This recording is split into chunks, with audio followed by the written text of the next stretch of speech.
Yo, Lawless was having BSG in the house. Yo, anybody, Starface, I see you, big dog. Anybody that tells you Brightburn is trash or not a good movie, they're lying to you. This was an awesome movie. If we could imagine Superboy Prime or Ultraman, right? This is the perfect origin story. Wow. I'm sitting here rooting for Brandon to kill people. I'm rooting for this kid. Teacher Brian, I see you. A letter. Hey, I was in the theater rooting for this kid. Holy shit. I know I something's wrong with me. I was rooting for this kid. And then the world building in the post credit scene with Michael Rooker, who played Yandu and Guardians of the Galaxy. So many Guardians of the Galaxy. I caught two references, but then the sequel, if they do it, and I pray to God they do, they show the Injustice League. They make a reference to the Injustice League. Do y'all under? Do you understand the potentiality of this movie if it turns into a franchise? Holy shit! So let's get right into it, shall we? Um, you have a couple. They're trying to get pregnant for years. Brandon's ship crashes onto their farm. They take the boy. His name's Brandon. They raise him as his own. Now the kid has never been cut, stabbed. He's never bled. He's never broken a bone. But no one knows. No one put two and two together. They just figure, he's been lucky. So literally, one night, the ship that he crashed in activates, and he's hearing this strange language, which is his native tongue, but he doesn't know because whatever. And he comes online. He activates. Now he's always had his immune powers, but all this stuff after he activates, instantly online, instantly. Okay, so I took notes while I was in the theater, so y'all bear with me. I got some notes here. Um, he's trying to start the lawnmower, right? He's trying to start the lawnmower, and he's pissed off because the lawnmower won't start. He flings the lawnmower, I don't know, 300-400 feet, and he's like, he didn't know he could do this. And so the lawnmower, this is where you see in the trailer, the lawnmower is on the side and the blade just spinning, the motor's running, the blade just spinning. And for some odd reason, he thought it was a good idea to just stick his hand in the blade to see what he could do. I don't know what compelled him to do that, but he did. And of course, he stops the motor and breaks the blade. Um, uh, let me see. More notes, more notes, more notes. So, um, the weird part was he had a talk with his father in the woods, right, when they were going out camping, because the parents found his notebook with women in bras and panties, and then the one particular picture was like a vivisection of a woman's womb, uterus split open, like an autopsy, like how we dissected the frogs in science class, right? So in school, he's a genius, genius level. He's really into insects. Insects plays a pretty minor, but it's an overshadowing part of his psychosis in this movie. So he answers a question about the difference between bees and wasps. Bees are pollinators, wasps are predators. Then he names a particular species of wasp that basically um, take over different hives and force the captive wasp to raise their young. crazy stuff, and he gets teased. Of course, they had a little black boy being the teaser, the fat black kid, whatever. But I'm over that. So then they're playing this game called Wind in the Willows in PE.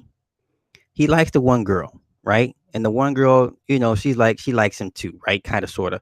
So after he answered the question about the bees and the wasps, she turns to him and says, "That's okay. Smart guys run the world." That was cute. I got it.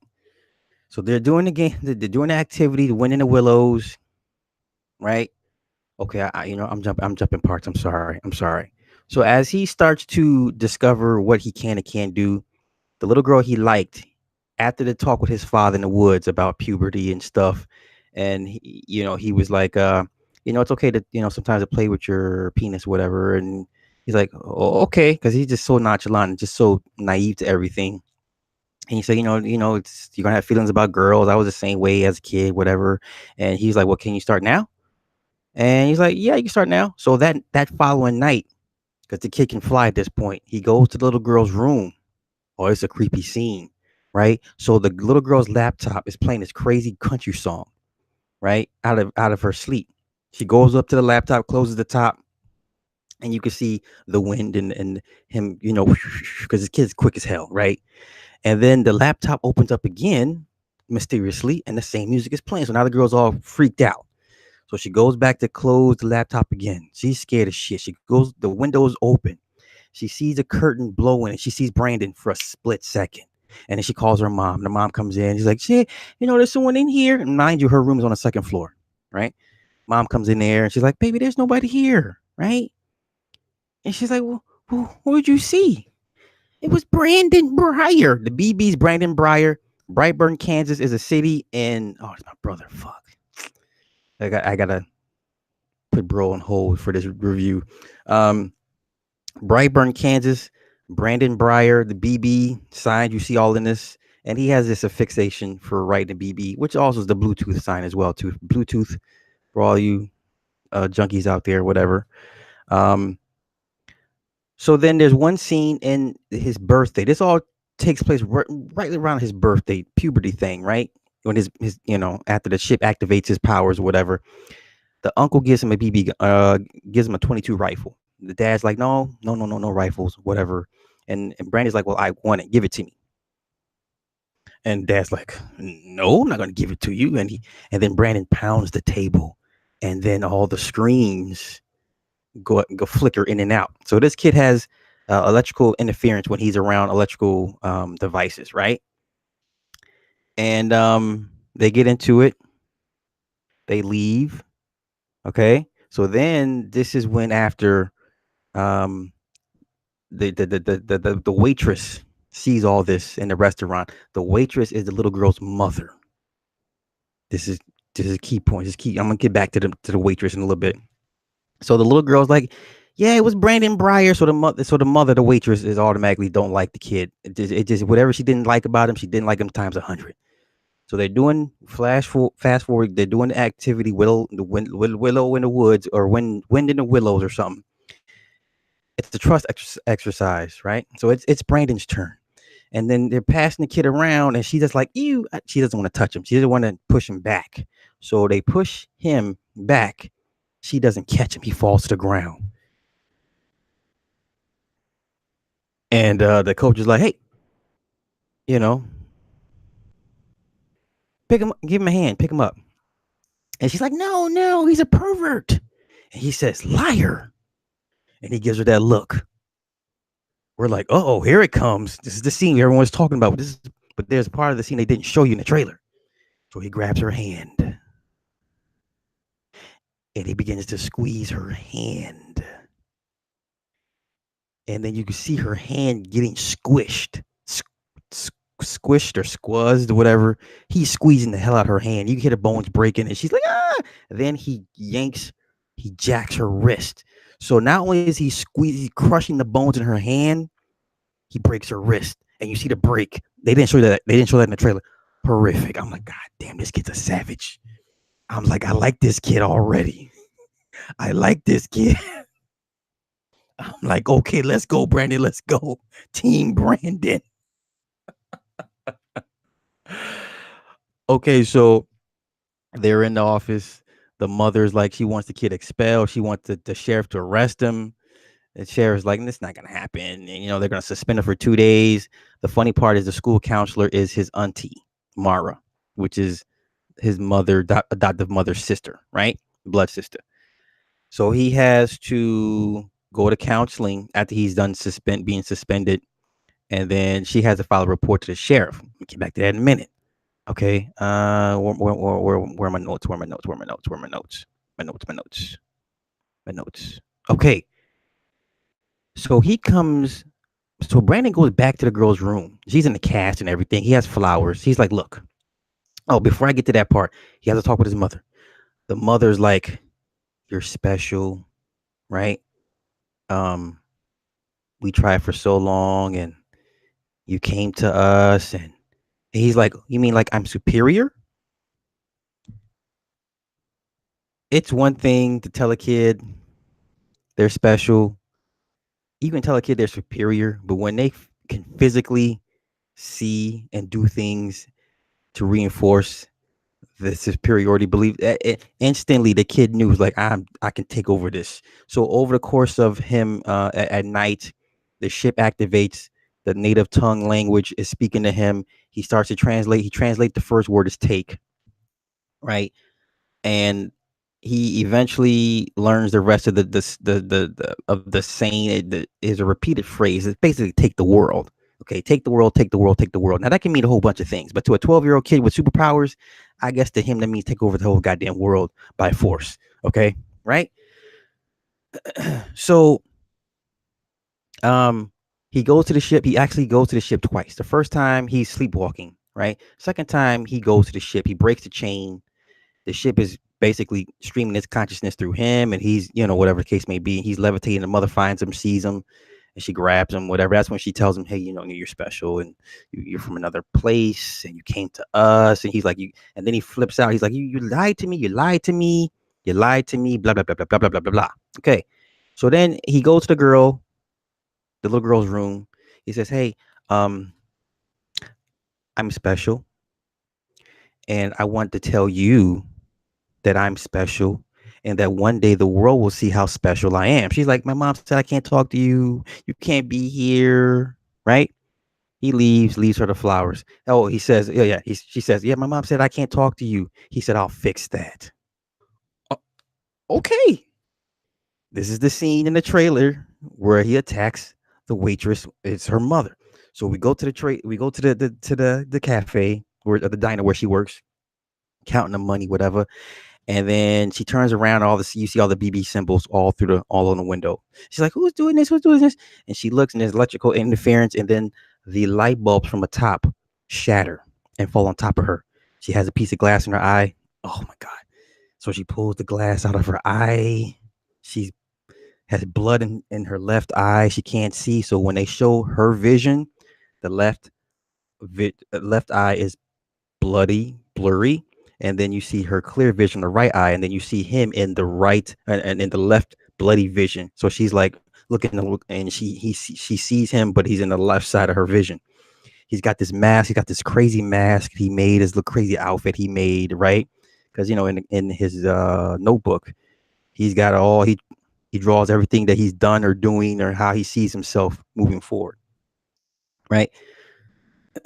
So then, you know, um, she runs into the what I get with the freezer, and then he kid uses the heat vision to slice it up, and then he attacks her, and then her body's missing. He takes her body. No one knows where her body. The cops show up the next day. She's missing. Okay, so my notes, my notes, my notes. Bear with me. Bear with me. Bear with me. Notes. Okay. Okay. So now we get to where he has to go to counseling with his auntie, and she's like, "You need to talk to me, open up to me, because I got 2 days. I got to turn this report into the sheriff, and I got to tell them, I got to be honest with them. I can't lie because you're my family." And he's like, "You shouldn't do that. I don't think you need to talk to the sheriff. This is a 12-year-old giving demands, right? Because he knows he's far superior than everybody." Um, she's like, No, I gotta do this and whatever. Okay. So then, uh, uh forgive me if I'm jumping around because I'm still trying to process what I just seen. Right. At one point, the mother sees the symbols in his drawing, the notebook, whatever. Okay. So then he shows up at his auntie's house. Right. At the same time, his uncle Noah is out drinking with his dad, adoptive dad, and they're having drinks, and he's like, "Okay, I'm gonna go home," right? Because I guess he has a history of alcoholism, right? Oh my goodness. So he's the auntie's like, "You can't be here. What are you doing here?" Yada yada yada. And nah, you shouldn't be here. So he plays this game with Cat. He's like, "Okay, yeah, you shouldn't tell my parents though that I was here, and you shouldn't tell the sheriff about the report and all this good stuff, right?" Low key threatening her. So he plays cat and mouse with his auntie. You see him in the dark here and there, and I mean his eyes are lit up. It's just creepy as hell, and he's messing with the motion sensors, and she's like, "What's going on? My house is falling apart." Yeah. So then, he's about to kill her. The uncle comes home. So he's hiding in the closet. He sees him in the closet. He's like, "What the hell are you doing here?" And well, Auntie Mara's, whatever, and helping with homework. He's like, "Damn that! Let's get your ass in the truck. I'm taking you home right now. You're not gonna tell my parents, are you? You better hope that's the only thing I do is tell your parents." Okay, so on the way home, he's driving. Right? He says, "Get in the truck," and kid disappears. So he gets creeped out, and he hops in the truck. Oh no! Before he does that, um, Brandon shows up in his outfit and he throws Uncle Noah against the garage door. So then Uncle Noah's like, "I'm getting the fuck out of here." He gets in the Bronco. Now this is a key point. He gets in his Ford Bronco. He's driving down the road. He's scared and looking for Brandon, whatever. And so then Brandon hits the side of the vehicle, shatters the window, and then, like I said, Brandon affects. He emits electrical interference, so the car shuts down. And then the lights, he's hitting the lights, trying to start the thing, and the light shows up, and you see Brandon there. And then the next flash, you see Brandon floating in midair. And the dude's like, "Oh my God, time to go. We got to get out of here. We got to get out of here. Got to get out of here. Got to get out of here." And so the lights come on again. He's nowhere to be seen. So then the truck starts to lift up from the backside. I'm like, okay, I see this coming, but how does this turn out? He lifts the truck up. He lets the truck go. The front of the truck literally hits the ground. The dude's face, the jaw hits the fucking steering wheel. Totally dishinges his entire fucking jaw. The dude's like, he's still alive. He grabs his jaw to put it back in. He's slowly suffocating, trying to hold his jaw together. Here comes Brandon. He's looking at him. He grabs, he touches his finger with his blood. He's got his blood on his finger. And the dude's sitting just holding his jaw, choking on his own blood. And then he dies. And then Brandon shows up at the house because his mother's calling everybody looking for him with no shirt. He's like, "Hey, I was out playing soccer," and they started to tease me. They started teasing me, messing with me, and played a sympathetic role. And he tried to play the role. Of course, they sent him up to his room. He's like, "I don't believe this kid, and we don't believe him." Right. So the dad, how dads are like, "Look, this motherfucker is an alien. We should have done something. We got to do something." Right. The moms is always like, "He's my baby. He's my baby alien. He's a killer, but he's my baby." That whole dynamic. So it's creating this huge rift in their marriage, right? Um, and there's one part where him and the dad get into it to the point where Brandon gets so upset and just shoves his dad against this glass menagerie, whatever, and breaks the shit. And the dad's like, they didn't realize how strong he was, right? They didn't realize how strong he was. Meanwhile, the sheriff, on both sites sees the BB sign in the window for the waitress, and then what Brandon ended up doing was drawing the BB sign in his Uncle Noah's blood on the road. So the sheriff's looking at the two pictures. He goes to the house. He's like, "Hey, Tori, where's your boy?" "Oh, he went hunting with his dad." Right? He says, "Well, have you seen do you know these two images, these two symbols mean?" He says, it looks like a BB. It looks like it says BB. He's like, "Nah, I don't know what you're talking about. I've never seen it before." And he's like, "Well, can I come in?" She's like, "No, not without a warrant." He says, "I'll be back." She says, "Okay." So she runs into the house. She goes to grab his notebooks, and she sees all his shit in his notebook, all the BB signs. See him as the Christ figure, with the people praising him, like the Superman scene at the Day of the Dead. Remember in Justice League, y'all, when Superman went to go save the little girl out the fire, and Superman comes down with the little girl in his hands, and the Mexican people are like, "We just want to touch him. We just want to touch him. If I could just touch his garb." Right? So he has these pictures like that. Then he has the pictures of what he did to the waitress, and he has the pictures of what he did to Uncle Noah. So the mom's like, "Oh my God." So meanwhile, she's trying to call the husband. Kyle and the daddy are out hunting. Kyle says, I mean, I'm sorry, Brandon. Brandon says, "Hell, these are fresh deer tracks." He's looking at the tracks. So the dad grabs the fucking rifle, right? And he's taking aim, shoots Brandon in the back of the head. Brandon is bulletproof.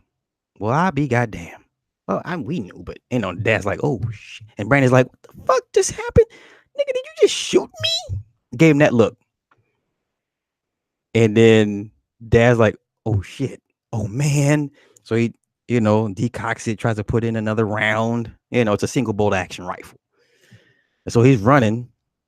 I'm trying to get out the woods, and then of course Brandon's already in his costume, just like that. Knocks him down. So then the dad's on the ground backing up, like, "Come on, I'm sorry, Brandon. Please, I'm sorry, Brandon. Please don't do this. Please don't do this.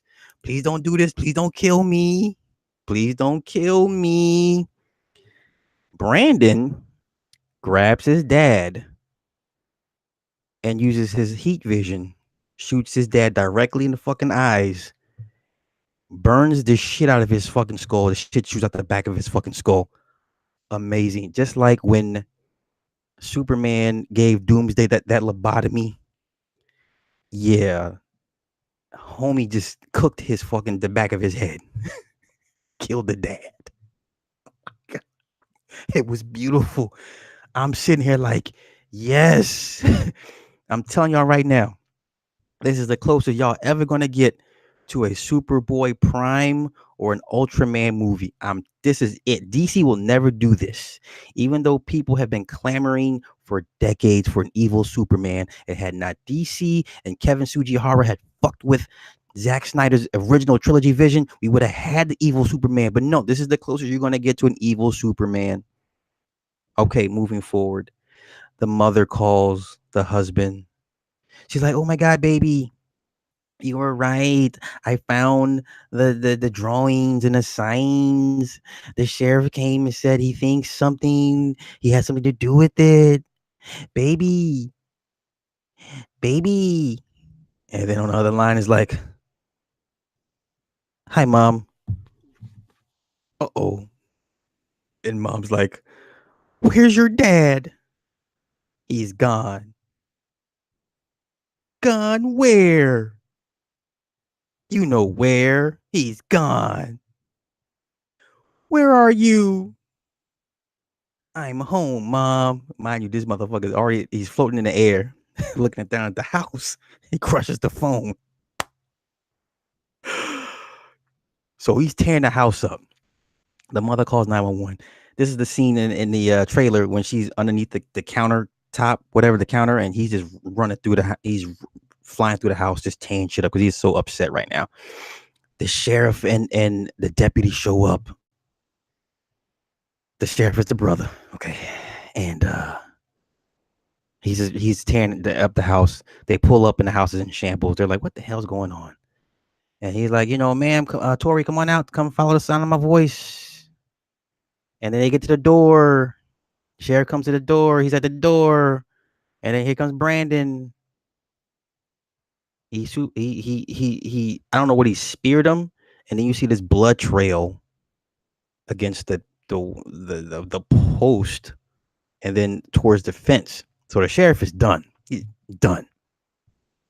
So then the deputy's like, okay, let's tries to get Tori to a safe spot.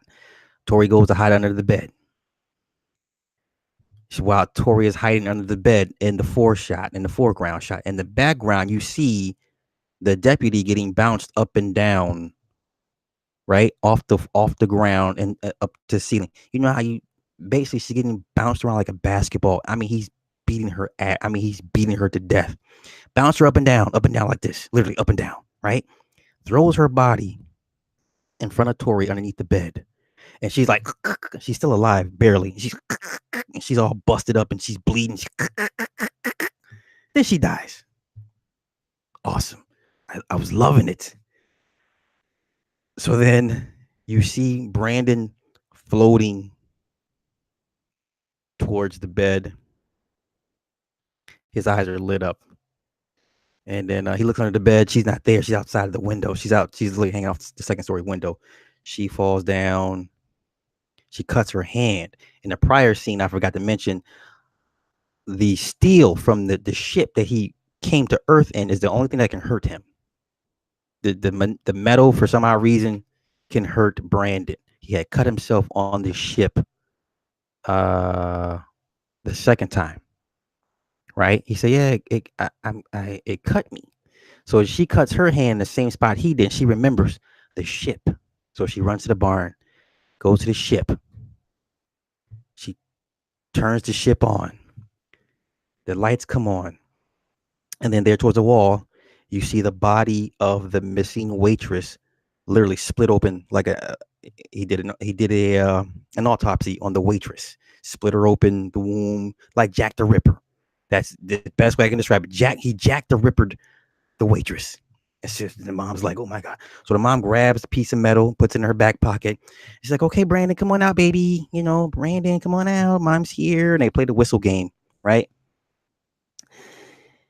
And then Brandon shows, he shows, and she's like, baby, I love you and I will always defend you. And I know there's good in you. She takes off his mask. He's like, I want to do good, mom. I want to do good. She's like, I know there's still good in you. And she gives him a hug. And then she about to stab him with the steel. And he catches her hand. It's like, oh, shit. And then she's like, don't do this. I'm sorry. Brandon's like, so he grabs his mother, shoots up straight to the sky through the barn, mind you, and he takes her straight to the stratosphere. This is exactly reminiscent of Guardians of the Galaxy Volume 2, when Michael Rooker takes Star-Lord straight up out of Ego's planet, right? And in the very same scene, while because the air is really thin up there, right? And it's very cold. So while she's freezing and can't breathe, and she looks at him and she pats him on the face, just like Yondu did Star Lord when Star Lord realized, oh my God, you don't have a suit, you're going to die. He gave him the pat on the side of the face, and then Brandon looks at his mother, stretches out his arms, and then lets her fall. And then she falls slow motion, is on the top of her. She's falling in slow motion. I'm like, God damn. I'm like, damn, bro. I know when mom tried to kill you, but damn, not moms like that. And she's falling slowly. And while she's falling slowly, Brandon sees an airplane, a jumbo jet flying right at him. Next scene is you see wreckage and carnage. The plane hit him and nosedived into his family's house, the farm. This is where you see the scene, and then you see him he did the BB sign in blood, and this is where you see him eating a cookie with the ambulance, right?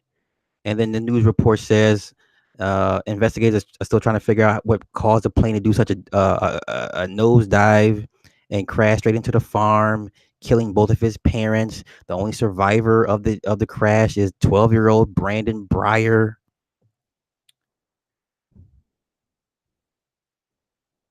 So moving forward, the absolute best part of this movie. So now you have all these news footage, these news clippings of the Brightburn figure, like the Mothman prophecies. This figure with all it somehow being foreshadowed with all these disasters. So it shows him taking out was it a Capitol building, like a Senate building, right? This dude starts fires. Brandon is wrecking shop. Okay, he is now like, and he's a cryptid, right? There's all these stories about him and these images right before a disaster happens. So then mid credit scene is Michael Rooker, right? And he's like this YouTube conspiracy guy. He's the guy that, not like an Alex Jones, but like like a cryptid. He's a cryptid YouTube personality that does cryptid stories and stuff like that, right? And he's talking about, this is the best part. The best part. He's talking about the Brightburn, and he's like, they're all gonna kill us, and we need to do something. And and then he makes a mention of, yeah, the evil. There's this evil underwater guy that sinks ships. That's evil Aquaman. Then he says, there's even this woman, this figure woman that likes to hang people from ropes. Wonder Woman does that. Remember how she killed Aquaman in Justice League Flashpoint Paradox? She hangs him. That's what she does. Then they got the pictures of all the Justice League members. You had Evil Flash, you had Martian Manhunter, and you had Brightburn right there, and then you had Aquaman and Wonder Woman. Beautiful, beautiful. Please listen. I know. I'm conflicted about James Gunn. Please let this movie make some money. Can we please get the other evil characters? So in this world, he's not alone. This is the alternate universe. This is the Injustice League universe. Unofficial. This is the unofficial Injustice League universe. Please let this happen. Please give James Gunn the green light to do this.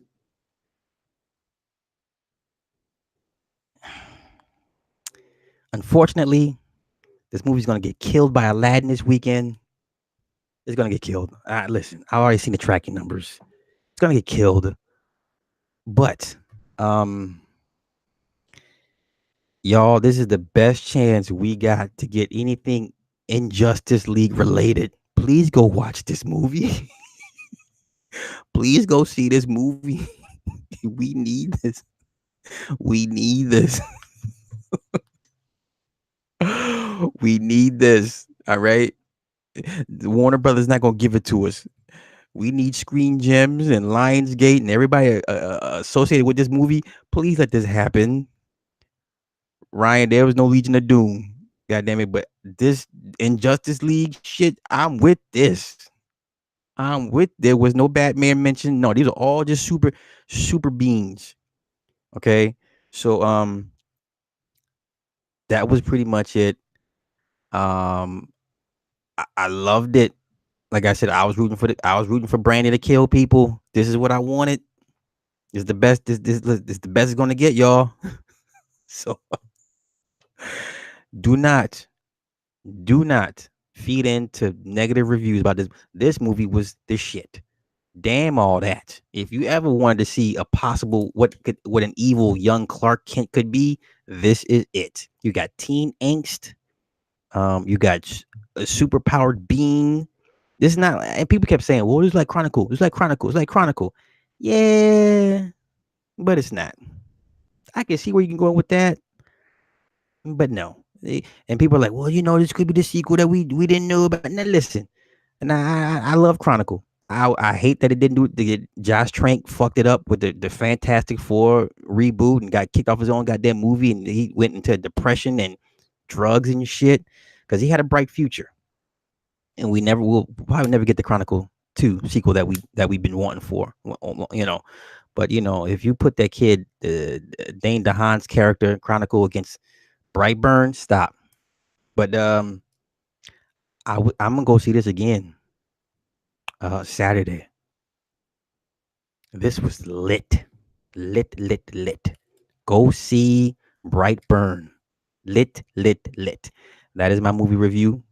Of course, I will put this on my movie review channel. Let me shout everybody out real quick. Tyrese, Candace, Lawless, Edmund, Tim, the usual suspects, Draven, Ryan, Guided Light, Miss Naya Bumbleclot, American Indian, Tenchu. I'm sorry, Techu. Hey, Miss Jeline, hey, how you doing? Noah. Yes, listen, the world build this thing could go in so many different directions. I love how James Gunn left it kind of open ended, but you see where it's going. Listen, the post credit scene with just the Michael Rooker part, the YouTube thing and the different villains listed. Oh my gosh, yeah, it's worth it. Tyrone, what's happening? So yeah, that's my review. Andre, what's up? Sound like a lot of DC fan, but they better not, Andre. They better they better run to this movie and embrace and support this movie if they're smart. This is the closest thing we're going to ever get to an evil Superman, ever, ever, ever, ever. So, with that being said, I'm gonna get out of here. You guys have a good night. Peace.